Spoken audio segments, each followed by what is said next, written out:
تو سوال یہ پیدا ہوتا ہے کہ قرآن حدیث میں کہاں یہ بات لکھی ہے کہ ایک مجلس کی 3 طلاقیں ایک ہوتی ہیں؟ یہ قرآن حدیث میں پہلی بات یہ کہ کہاں لکھا ہے؟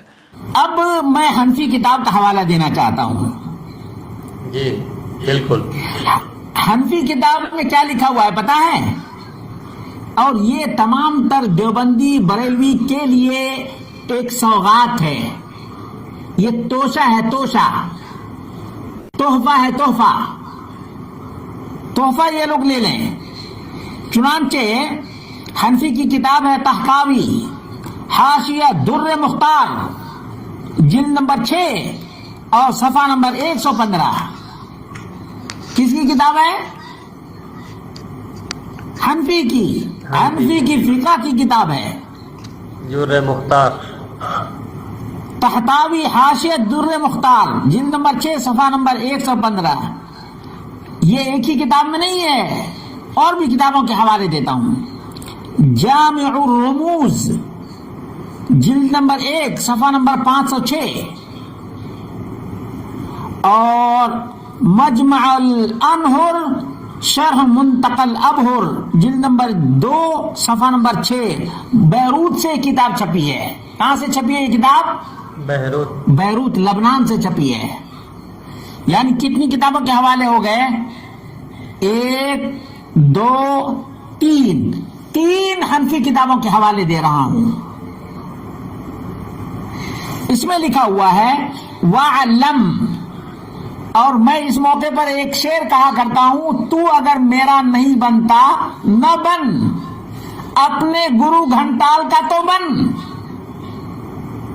یہ ایک دم فٹ آ رہا ہے، بالکل فٹ آ رہا ہے.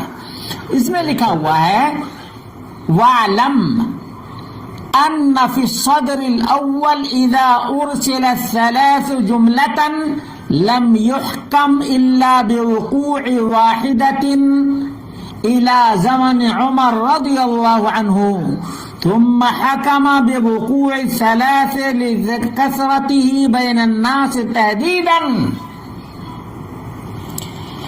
ابتدائی دور سے لے کر عمر فاروق کے زمانے تک جب بھی اکٹھی 3 طلاقیں دی جاتی تو ان پر ایک طلاق رجعی کا حکم لگایا جاتا تھا. ایک طلاق کا. لو تمہاری کتاب کا حوالہ، تمہاری کتاب کا حوالہ.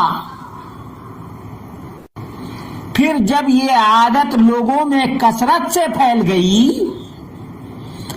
تو عمر فاروق رضی اللہ عنہ نے 3 طلاقوں کا حکم تحدیدی یعنی وارننگ کے طور پر لگا دیا. 3 کو 3 کہہ دیا. 3 کو 3 کہہ دیا. کس لیے کہہ دیا؟ وارننگ کے طور پر. کیا لکھا ہوا ہے؟ تحدیداً، وارننگ کے لیے. یہ حکم رسول کی نافرمانی نہیں کر رہے تھے، یہ لوگوں کو سبق سکھانے کے لیے. تحدیداً کا لفظ کہاں لکھا ہوا ہے؟ فقہ حنفی کی صراحت سے واضح ہو گیا کہ عمر فاروق کا فیصلہ ایک سیاسی فیصلہ تھا، ٹیمپروری فیصلہ تھا، اور لوگوں کو اس طلاق کی کثرت سے روکنے کے لیے تھا.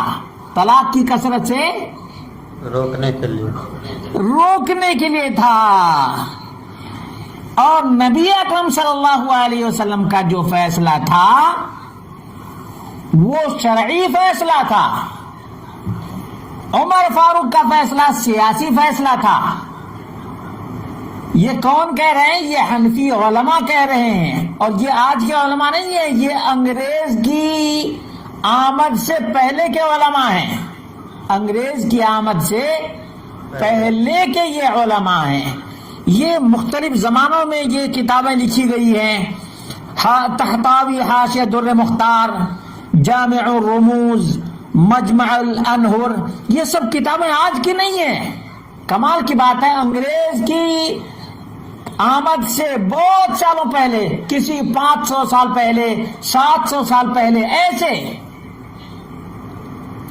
اتنے پہلے کے علماء احناف کی بات یہ لوگ چھوڑتے ہیں، اور آج کل کے جو دم چھلے ہیں ان کی باتوں کو لے کر کے بیٹیوں کی، بہنوں کی عزتیں نیلام کر رہے ہیں۔